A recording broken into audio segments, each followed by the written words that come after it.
안녕하세요. 저는 현재 골드라이프 스쿨이라고 하는 회사의 대표로 있는 김민혁 강사라고 합니다. 오늘 많은 분들이 공감해 주실 노후 고민에 대해서 다양한 사례를 가져왔는데요. 중요한 내용은 뒤에 나오니까 끝까지 참여해서 들어주시길 바라겠습니다. 첫 번째 사연 먼저 바로 소개해 드릴게요. 네.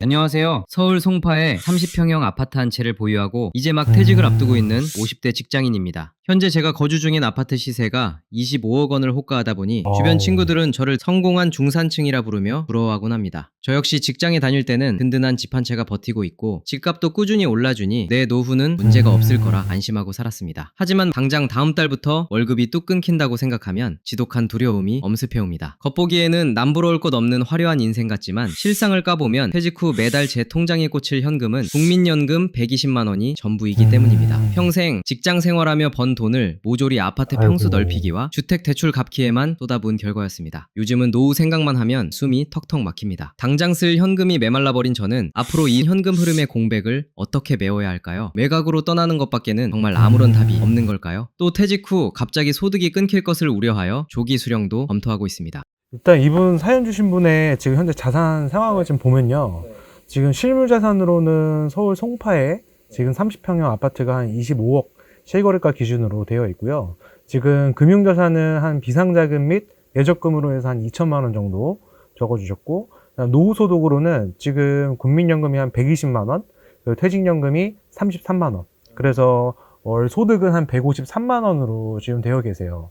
고정비 같은 경우에는 뭐 아파트 관리비, 뭐 주택 보유세, 뭐 보험료, 뭐 건보료, 뭐 기타 관리비 포함해가지고 한 175만 원 정도가 나가고 계시고, 그 다음에 변동비로서는 이제 생활비, 경조사비 합쳐서 100만 원 해서 총 지출이 275만 원 정도가 나가고 있는 상태시네요.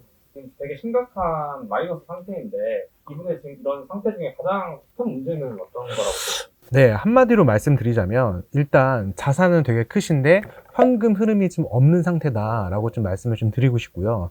지금 25억 원 정도의 수준의 그 송파 아파트를 지금 보유하고 계셔서 겉으로는 되게 좀 안정되어 보이시긴 하거든요. 근데 실제 생활을 떠받치는 이 현금 흐름, 그러니까 지금 뭐 국민연금 120만 원과 퇴직연금 33만 원 합쳐서 월 153만 원에 불과하시고요. 반면에 뭐 관리비나 뭐 보유세, 건보료, 또 주거 유지비가 또 높아지다 보면 매달 생활비의 부담이 커지고 있고, 또 결과적으로는 이 고가 주택을 보유하고도 생활하실 수 있는 그 현금은 되게 빠듯하신 상황이시거든요. 그래서 핵심은 뭔가 좀 잘 사시는 것처럼 보이지만 실제 생활비는 현재 부부 기준으로 했을 때 그냥 적정 생활비인 한 270만 원 정도도 받지 못하고 늘 부족한 구조라는 게 가장 큰 문제점입니다. 최저 생계비 네. 275만 원 정도는 이건 어디서 산정한 거예요? 이 최저 생계비 기준은요, 지금 이제 우리나라 국민연금공단에서 지금 발표한 자료를 따라서 지금 최저 생계비는 한 123만 원 정도 됩니다. 예, 근데 적정하게 생활을 하시려면 한 275만 원 정도는 있으셔야 한다. 그럼 이제 실제로도 이제 주변이나 뭐 대표님 여러분 겪어보셨겠지만 네네. 그런 노후에 집 한 채만 믿고 노후 준비를 별로 하지 않은 분들이 좀 계신가요? 정말 많죠. 제가 실제 그 퇴직 예정하신 분들 대상으로도 강의도 하고 재무 상담도 지금 많이 진행을 하고 있거든요. 근데 막상 실제 재무 상담을 하다 보면 대부분은 퇴직 직전 한 2, 3년, 뭐 길게는 한 5년 정도 앞두시고 부랴부랴 이게 준비를 하시는 분들이 굉장히 많으시고요. 그리고 특히 우리나라 같은 경우에는 지금 현재 은퇴하시는 세대분들이 주택, 특히 이 내가 갖고 있는 그 집 자체가 오랫동안 보유하고 있으면 그걸로 나는 노후 준비가 된다, 이런 생각을 갖고 있다 보니까 실제 은퇴 이후에는 이게 자산 규모보다는 매달 내가 생활할 수 있는 이 현금 흐름이 어느 정도가 들어오냐가 정말 중요하시거든요. 그래서 집 자체는 굉장히 큰 자산이실 수 있지만 그 자체로 생활비를 자동으로 만들어주지는 않기 때문에, 그래서 은퇴 직전까지는 계속 안심하고 있으시다가 막상 이 소득이 끊긴 뒤에 현금 흐름 부족을 체감하시는 분들이 굉장히 많습니다. 이게 사실 젊을 때는 자기 자산을 좀 불리는데 네네. 이제 투자를 하는 부분이잖아요. 맞아요. 근데 이게 그런 인식을 갑자기 확 바꾼다는 게 좀 힘들 네. 것 같은데 네. 대표님 생각하시기에 노후에는 자산과 네. 현금 흐름을 만드는 것, 이 두 개의 비율을 100%로 봤을 때 중요성을 점수를 매긴다면 네. 몇 프로 정도? 점수를 매기자면 은퇴 이후의 자산에 대한 중요성은 20%, 그 다음에 현금 흐름이 80% 정도라고 생각을 좀 해주시면 좋을 것 같아요. 왜냐하면 은퇴 전에는 내가 뭐 어느 정도 집 있어, 얼마짜리야, 이렇게 얘기를 할 수 있지만 실제 은퇴하고 난 이후에는 내가 소득이 단절되시기 때문에 그 이후부터는 내가 꾸준하게 내가 뭐 10년, 20년이 나오시는 현금 흐름이 아니라 죽을 때까지 꾸준하게 나올 수 있는 현금 흐름을 만드시는 게 정말 중요하다라고 생각을 좀 해주시면 될 것 같습니다. 그럼 이제 저희 어느 정도 살아가면서 네. 이 나이 때부터는 현금 흐름에 대한 준비를 해야 된다라고 하는 혹시 그런 나이가 있어요? 저는 항상 이제 재무 상담 할 때도 말씀드리는 게 적어도 퇴직하시기 전에 한 15년 전부터는 준비를 하셔야 된다. 미니멈 15년입니다. 빨리 하면 빨리 할수록 좋습니다. 중요한 거는 내가 지금 얼마나 큰 금액으로 노후 준비하고 있냐가 아니라 내가 얼마나 빠른 시점부터 노후 준비하고 있냐가 가장 중요하다라고 기억을 좀 해주시면 좋을 것 같아요. 우리나라 이제 5060 세대의 대부분의 자산이 부동산이다 네. 라는 걸 보여주는 필요하던 그런 게 있어요. 네, 여러 가지 자료가 있는데요. 우리나라 그 국회 미래연구원이라고 하는 그 국책연구원이 있어요. 거기에서 발표한 자료에 따르면 2026년 2월 5일 날 발표한 자료인데요. 한국 고령층은 은퇴 후에 주택을 처분의 생활비로 쓰기보다는 자녀에게 증여하거나 아니면 투자 목적으로 계속 쥐고 있으려는 상황이 강해서 주택자금이 장기간 동결되어 있고 또 시세 12억 이상으로 초과하는 고가 주택을 무려 60세 이상의 고령층 분들 중에 54%가 소유하고 있음을 확인할 수 있습니다. 또한 그로 인해서 2025년도 OECD 자료에 따르면요, 우리나라의 65세 이상의 노후 빈곤 문제를 겪고 있는 비율이 40%가 된다는 내용까지도 확인을 해볼 수 있습니다. 그럼 이렇게 자산이 부동산으로 쏠렸을 때는 또 어떤 문제들이 발생할까요? 가장 큰 첫 번째 문제는 유동성 문제인데요. 일단은 현금 흐름이 없다 보니까 대부분은 다 이제 근로소득으로 의존을 하시거든요. 근데 이제 나이가 들어서 근로소득으로 의존하다 보면 내가 몸이 조금이라도 아파버리면 바로 소득의 절반 이상이 끊어지는 상황이 생길 수 있거든요. 그러다 보니까 예를 들면 아까 아파트 관리비라든지 뭐 보험비라든지 뭐 세금은 계속 나가지만 내 소득이 갑자기 절반으로 줄어버리면 오히려 연체자 신분이 될 수가 있는 거죠. 그래서 유동성 문제가 가장 크고요. 그 다음에 이제 그 두 번째는 세금 관련된 건강보험료나 이런 부담이 또 커질 수가 있고요. 또 세 번째는 돌발 변수에 대한 대응력이 부족해집니다. 왜냐면은 당장에 내가 모아놓은 현금 흐름이나 이런 게 없다 보니까 뭐 자산이라고 하고는 뭐 부동산밖에 없다 보니까 내가 갑작스럽게 아파버리거나 아니면 큰 목돈이 필요했을 때 이런 돌발 변수에 대한 대응력이 좀 많이 부족하다라고 생각을 할 수 있겠습니다. 그래서 결국 부동산 중심의 자산 구조는 은퇴기에는 이 든든함이 아니라 뭔가 경직성으로 오히려 더 안 좋다라고 생각을 좀 하실 수 있을 것 같아요. 그러면 은퇴를 하고 나서 준비하기 좀 너무 늦은 거 아닐까요? 전혀 그렇지 않습니다. 왜냐하면 오히려 중요한 거는 내가 자산이 뭐 있냐 없냐보다는 그 자산을 어떻게 내가 재배치하느냐가 굉장히 중요하거든요. 그래서 이 사연자분 같은 경우에는 이미 상당한 규모의 25억 상당의 그 송파 쪽에 있는 아파트를 보유하고 계시기 때문에 구조만 바꿔도 노후의 질이 좀 완전히 달라질 수 있거든요. 그럼 어떻게 해야 될까요? 지금 예를 들면 지금 현재 주택연금을 포함한 현금화 전략부터 좀 점검을 좀 하셔야 되는데, 근데 문제는 뭐냐면 지금 현재 주택연금이라고 불리는 이 부분 자체가 부부합산 기준으로 공시가격 12억 이하일 때만 가입이 가능합니다. 근데 지금 보유하고 있는 이 아파트 25억짜리 같은 경우에는 그 공시가격 기준이 넘어가시기 때문에 일반 공적 주택연금 가입 자체가 지금 불가능하다라고 보실 수 있을 것 같아요. 이 공시가격 12억은 왜 정해놓은 거예요? 왜냐면 너무 자산이 많은 사람들은 굳이 이거를 주택연금으로 돌릴 필요가 있냐 이거죠. 그러니까 나라 입장에서도 어느 정도 노후 준비가 안 돼 있는 사람들을 타겟으로 한 거는 이제 중상층 이하의 이제 대상을 보고 있는 거거든요. 그러다 보니까 돈이 당연히 많으신 분들은 그분들은 이미 현금 흐름이 잘 되어 있을 겁니다. 그래서 나라 입장에서도 중산층 그리고 그 이하에 살고 계신 분들은 이렇게 이 갖고 있는 집을 현금 흐름으로 좀 만들 수 있게끔 해주자라고 하는 제도를 해서 만든 게 주택연금이다라고 보시면 될 것 같아요.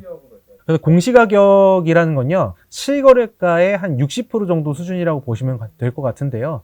최근에는 이 공시가격 기준이 좀 올라갔어요. 그래서 한 70% 정도 수준, 실거래가에 그렇게 보시면 될 것 같습니다. 그러면 이제 공적 주택연금은 가입이 어렵다고 하셨는데 네네. 그에 따른 또 대안은 또 어떤 게 있어요? 크게 두 가지가 있는데요. 첫 번째는 일단 다운사이징이에요. 제가 항상 가장 많이 말씀드린 게 이 다운사이징이거든요. 그래서 지금 거주 목적에 비해 자산이 너무 과도하게 묶여 있으시기 때문에 적정한 그 규모로 해서 집 자체를 좀 이동을 하시는 거죠. 그래서 주거 지역 자체를 내가 송파가 아니라 그 외곽 쪽으로 좀 더 이동을 하시는 겁니다. 그래서 한 10억짜리로 내가 좀 다운사이징을 하시고 남는 차액 그리고 10억으로 다운사이징 된 집 그 두 개를 같이 활용하는 방법이 있고요. 그 다음에 두 번째는 뭐냐면 민간형 고가주택 주택연금 제도라는 걸 활용할 수 있습니다. 예, 아까는 이제 나라에서 활용을 해주는 이제 공적 주택연금 제도였다고 한다면요, 민간형이라고 해서 일반 은행에서 가입할 수 있는 주택연금 상품들도 있습니다. 그런 것들은 이제 고가의 아파트들도 이제 주택연금 상품으로 좀 가입이 가능하시기 때문에 그런 부분들까지도 같이 제도로 활용을 좀 해보실 수 있을 것 같습니다. 그러면 이것도 그 네. 공적 주택연금이랑 그 메커니즘은 똑같은 건가요? 맞아요. 대신에 이 민간에서 진행을 하는 거기 때문에 수수료가 좀 더 비쌉니다. 예, 그래서 그 부분에 대한 거는 정확하게 내가 이 민간으로 했을 때는 수수료가 어느 정도 나가는구나. 그리고 중간에 내가 이거를 해지할 수 있는지도 꼭 이제 확인을 좀 하셔야 되고, 그런 이제 디테일한 부분까지 좀 확인하셔서 나한테 맞다라고 한다면 이런 민간 제도를 좀 활용하시는 방법도 있다라는 거를 기억을 해주시면 될 것 같습니다. 근데 이제 투자자들이 집을 건드릴 때 가장 걱정하는 게 자식 문제 같거든요. 네네. 자식에게 물려줘야 되는데, 네네. 그리고 뭐 집을 팔아버리면 자식이 날 좋아하지 않을 것 같다. 뭐 이런 두려움을 가지고 계시는데 거기에 네네. 대해서 또 어떻게 생각하세요? 그 말씀은 진짜 공감합니다. 왜냐면은 실제로 제가 재무 상담을 할 때도 그 부분을 가장 많이 말씀을 좀 해주시거든요. 이거를 그냥 나중에 자녀들한테 나는 물려줄 생각인데, 괜히 지금 팔면은 오히려 좀 안 좋지 않냐, 이런 생각을 좀 많이 물어보시는데, 저는 이 사례에서는, 다운사이징이 매우 현실적인 좀 대안이라고 좀 말씀을 드리고 싶어요. 지금 당장 자녀들한테 내가 얼마를 해줄 수 있을까 보다는 본인의 현금 흐름을 먼저 개선하는 게 가장 우선이라고 생각을 하거든요. 그래서 예를 들어서 지금 한 25억짜리 집을 처분하고 10억으로 만약에 옮기시잖아요. 그러면 세금과 이제 거래 비용, 여러 가지 비용을 다 감안하고 나서도요, 실거래가 10억 정도면 만 65세 기준으로 했을 때 주택연금으로 전환하시게 되면 월 240만 원의 현금 흐름이 생기십니다. 죽을 때까지. 그리고 만 70세 기준으로는 300만 원 정도의 그 주택연금이 나오신다는 거죠. 그렇기 때문에 지금 받으시는 돈이랑 합산하면 정말 그 생활비로서는 충분하게 좀 받아 가실 수 있는 거기 때문에, 뭐 나중에 내가 25억을 물려주는 것보다 어쨌든 아예 안 물려주는 건 또 아니잖아요. 그렇죠? 그래서 본인들의 노후가 자식들이 다 책임져 줄 거다라고 하는 이런 부분들이 내가 은퇴하고 나서의 가장 큰 착각이다. 예, 왜냐면 자녀분들은 솔직히 돈을 주더라도 그거를 고마워하는 그 기간이 그렇게 길지 않습니다. 저도 실제로 제가 결혼하면서 부모님이 지원해 주신 돈에 대한 그 고마움을 제가 생각해 보니까 한 1년 정도 갔던 것 같아요. 그래서 정말 중요한 건 자녀들한테도 중요한 게 뭐다? 부모님 스스로의 노후 준비가 잘 되어 있는 게 자녀들한테도 부담이 덜합니다. 예. 그리고 그 이후부터 내가 어느 정도의 돈을 자녀들한테 증여를 해줄 건지, 그리고 상속을 해줄 건지를 살펴보시는 게 가장 중요하다라고 생각을 좀 해주시면 좋을 것 같고, 그리고 남는 이 현금 한 15억 정도도 뭐 이것저것 세금 제하고 월 배당식으로 내가 절세 계좌에서 월 배당식으로 이제 받는 거로 좀 활용을 하셔서 연 한 5% 배당으로 내가 만약에 현금 흐름을 만든다라고 하시면 연 한 6,500만 원 정도의 추가적인 또 현금 흐름까지 확보가 가능하시기 때문에, 다만 여기서 중요하신 건 내가 연 뭐 4%면 무조건 얼마가 나온다 이런 식으로 단정하시기보다는 세전 기준의 수익률, 그리고 세금, 또 상품 구조 이런 것들을 내가 면밀히 구조에 대한 부분들을 다 확인을 하셔서 본인한테 맞는지 확인하신 이후에 들어가시는 것이 가장 중요하다라고 생각을 좀 해주시면 될 것 같습니다. 근데 실제 이런 고민을 갖고 계신 분들은 네. 어느 정도의 다운사이징이 적합할지에 대해서 좀 고민이실 것 같아요. 방금도 말씀해 주신 것처럼 네. 13억을 배당품을 했을 경우에 연초 2,500원 정도, 9,500만 원 정도 그쵸, 그쵸. 네. 그렇게 그러면 주택연금 안 해도 되는 거 아니야? 약간 이런 생각을 가질 수 있기 때문에, 네. 만약에 대표님이시라면 네. 25억의 집을 정확히 네. 어떻게 나누시고 현금을 얼마나 만드실 건지. 너무 좋은 질문 주셨고요. 만약에 제가 제 은퇴 시점이다, 지금 이분님과 똑같은 상황이다 라고 한다면, 저는 일단 지금 살고 있는 곳이 송파시니까 거기가 그렇게 멀지 않은 지역을 좀 볼 것 같습니다. 그래서 뭐 동탄이라든지 이런 이제 경기도 좀 외곽 쪽을 좀 더, 완전 외곽은 아니겠죠. 지금과는 거리가 그렇게 멀지 않으면서도 내가 다운사이징을 했을 때 그 집을 바로 주택연금으로 활용하시기보다는 첫 번째로 이제 보셔야 하는 거는, 내가 다운사이징 하면 일단 현금이라는 게 생기잖아요. 그럼 그 중에 실제로 내가 어떤 금액 정도까지 활용하고 나머지는 내가 이걸 노후자금을 쓸 건지를 결정하시는 게 일단 첫 번째입니다. 그리고 나서 중요하게 생각하셔야 되는 거는 그럼 남는 돈으로 내가 현실적으로 만들 수 있는 현금 흐름이 매달 얼마인지를 확인을 하셔서 그 금액이 충분히 내가 기존에 받는 연금이랑 이런 거랑 합산했을 때 내가 생활하는데 크게 문제가 없다. 그러면 굳이 지금 살고 있는 다운사이징 했던 그 집 자체를 주택연금으로 활용하실 필요는 없는 거죠. 그래서 저는 우선순위로 두실 거는 일단 본인이 어느 지역으로 일단 내가 다운사이징 할 수 있는지의 그 지역을 먼저 살펴보시는 게 첫 번째고요. 그리고 두 번째는 그 지역으로 갔을 때 내가 수중에 생길 수 있는 현금이 어느 정도인지, 그럼 그 현금 중에 내가 일시금을 쓸 금액은 얼마고 나머지 내가 노후자금으로 활용할 금액은 얼마인지를 꼭 파악을 하셔서 그 돈으로 내가 매달 만들 수 있는 현금 흐름이 어느 정도 되는지를 파악하신 이후에 주택연금 쓸지 말지를 결정하시는 게 훨씬 더 현명한 방법이다 라고 생각을 좀 해주시면 될 것 같습니다. 사실 섣불리 네. 나는 귀농할 때 네. 아예 내려가셨다가 후회하고 그런 분들이 너무 많죠. 그래서 실제로 이제 귀농을 원하시는 분들이 있거든요. 그래서 그분들한테는 섣불리 그 집을 사지 말아라. 요즘에는 뭐 전세라든지 아니면 연세 이런 것들이 있거든요. 아니면 월세 개념으로 해서 일단 한 6개월치를 내가 그냥 체험 살기를 한번 해보시는 거예요. 그래서 실제로 그게 정말 나랑 맞는지 안 맞는지. 그래서 정말 나는 이 농사에 나는 모든 걸 바칠 거야. 라는 생각이 그때 드시면 그때 가서도 늦지 않으니까 섣불리 내가 기존에 갖고 있는 자산을 정리하고서 귀농하시는 거는 좋은 방법이 아니다. 예. 왜냐하면 그렇게 다 정리하고 나중에 후회하더라도 그때는 뭐 방법이 없잖아요. 그렇죠? 그래서 지금 가장 중요한 건 내가 일단은 한 6개월 정도 한번 살아보셔라. 네. 그럼 이제 아까도 이제 자녀에게 물려주는 그런 유산 문제에 대해서 네. 말씀을 드렸는데 네. 부모 세대가 좀 놓치는 핵심이 있다면 크게 한 3가지 정도가 있는데요. 첫 번째는 이제 상속 같은 경우에는 집값보다 이 현금 동원력이 굉장히 중요합니다. 왜냐면 어쨌든 이제 상속이나 증여를 하더라도 특히나 이제 증여가 문제가 되는 건데 내가 이 집을 증여했을 때 내야 되는 그 세금, 이거를 증여세라고 하거든요. 근데 결국에는 그 증여 세금은 자녀가 내야 되는데 그 자녀가 실제로 그걸 부담할 수 있는 현금 흐름이 되냐, 뭐 급여 수준이라든지 그런 것들이 가능하냐. 그게 안 되면은 뭐 부모님한테 돈을 이제 대출받은 형식으로 해가지고 부모님이 대신 내줄 수도 있지만 그래도 가장 중요한 거는 내가 이 집을 증여를 받았을 때 실제로 이 증여에 대한 세금을 낼 수 있는 여러 개 대한 부분들을 일단 살펴보셔야 한다라는 게 일단 첫 번째고요. 그리고 대부분 이 증여할 때가 계획 없이 증여하시는 경우들이 굉장히 많다는 거예요. 왜냐면 특히나 이 증여도 항상 문제가 되는 건 내가 세금을 한 푼도 안 내고 증여해줘야지라는 것 때문에 또 문제가 되시는 거거든요. 그러다 보니까 성인들한테는 세금 한 푼도 안 내고 증여를 하려면 5천만 원까지는 가능해요. 10년 기준으로 했을 때. 근데 내가 한 세금을 최소 세율로만 내가 세금을 내겠다 하시면 1억까지도 또 증여가 가능하시거든요. 그러면 5천만 원에 추가적으로 또 1억까지 또 증여해 주시면 1억 5천까지는 내가 세금이 10%예요. 1억 증여했을 때 한 1,000만 원 정도 내는 거겠죠.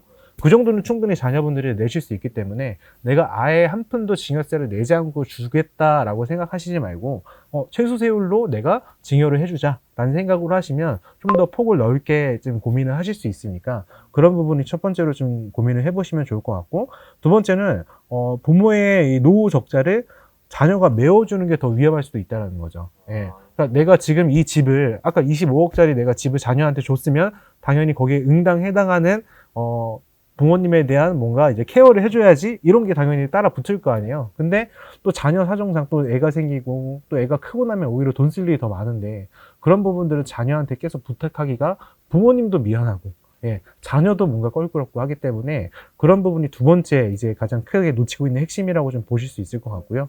그리고 세 번째는 최고의 이제 유산은 은퇴하시는 부모님의 경제적 자립이다라는 걸 꼭 기억을 좀 해주셨으면 좋겠습니다. 그래서 부모가 끝까지 자립하고 자녀에게 부담을 주지 않는 게 정말 가장 큰 선물이다. 그래서 집을 주는 것보다 저는 이 부모님의 이 자립이 정말 큰 도움이 되실 거다라고 생각을 합니다. 그래서 이런 구조를 만들어서 이 크게 놓치고 있는 3가지를 꼭 기억을 좀 잘 해주시면 좋을 것 같습니다. 현금 흐름이 당장 없으신 분들이 네. 그냥 이제 묻지도 따지지도 않고 저기서 받아버리는 경우가 그쵸. 많거든요. 네네. 많이 봤는데 네네. 거기에 대해서는 또 어떻게 생각하세요? 저는 이거를 좀 이제 케이스 바이 케이스라고 좀 생각을 합니다. 무조건 나쁘지도 않고 무조건 좋지도 않다. 왜냐면은 지금 당장 내가 현금 흐름이 없는 상태에서는 어떻게 해서라도 이 국민연금이 당장 필요하신 분들이 있잖아요. 그러니까 그런 분들은 아까도 제가 말씀드렸지만 일단 바로 이 국민연금을 수령하시기보다는 일단 내가 지금 보유하고 있는 주택이 있으면 그리고 보유하고 있는 현금이 있으면 일단 그걸로 내가 먼저 만들 수 있는 현금 흐름이 얼마가 되는지를 먼저 고민을 해보시고 나는 주택을 현금 흐름으로 만들고 싶지 않아 하시는 분들도 있거든요. 그럼 그런 분들은 기존에 갖고 있는 국민연금을 조금이라도 빨리 받는 게 중요하단 말이에요. 그럼 그런 분들은 국민연금을 빨리 수령하시는 게 좋다. 대신에 꼭 아셔야 될 거는 국민연금을 조기 수령하시면요. 1년당 최대 5년까지 땡겨서 이제 조기 수령이 가능하시거든요. 그러면 그냥 내가 원래 수령할 수 있는 금액을 주시는 게 아니고요. 1년당 6%씩 감액이 됩니다. 그럼 5년이면 30%가 감액되기 때문에 이게 어마어마한 금액이거든요. 근데 오히려 이거를 반대로 내가 지금 당장 국민연금이 필요 없어 라고 해서 오히려 연기 연금 제도를 활용하시면 1년당 7.2%씩 늘어나요. 그러면 실제로 내가 이 물가 상승률까지 반영하면 제가 이전에 한번 컨설팅 해드렸던 분은 원래 100만 원 정도 국민연금 수령하시는 분이었는데 5년 연기하셔서 150만 원을 수령하시게 됐거든요. 그래서 내가 이런 부분들을 다 합산을 해서 내가 당장 이 국민연금을 써야 하는 상황인지 아닌지를 파악을 하셔서 그런 부분에 따라서 좀 유동적으로 활용을 좀 해주시면 될 것 같습니다. 마지막으로 이 사연자에게 네. 조언이나 마무리 멘트 한마디만 부탁드립니다. 네네. 그래서 이분 같은 경우에는 제가 이제 결론적으로 좀 말씀을 드리면 일단은 지금 보유하고 있는 이 집 자체를 다운사이징 하는 거를 꼭 고려를 좀 해보셔라. 근데 그 다운사이징 할 때 가장 기본적으로 선택하셔야 될 거는 내가 어느 지역까지 갈 수 있는지. 왜냐면 지금 송파에 이미 과거부터 이미 계속 오랫동안 살아오셨던 분들은 너무 밑으로 내려가실 수도 없거든요. 그래서 내가 어느 지역까지 양보가 가능한지를 고려하셔서 그 수준에서 충분히 내가 주택연금 활용하지 않더라도 그 차액으로 내가 어느 정도의 현금 흐름을 만들 수 있는지를 가장 중점적으로 보셔서 그 이후에 내가 이 집을 나중에 자녀분들한테 또 증여나 상속을 해주셔도 가능하니까 그렇게 그 첫 번째를 1순위로 고려를 좀 해주셨으면 좋겠습니다.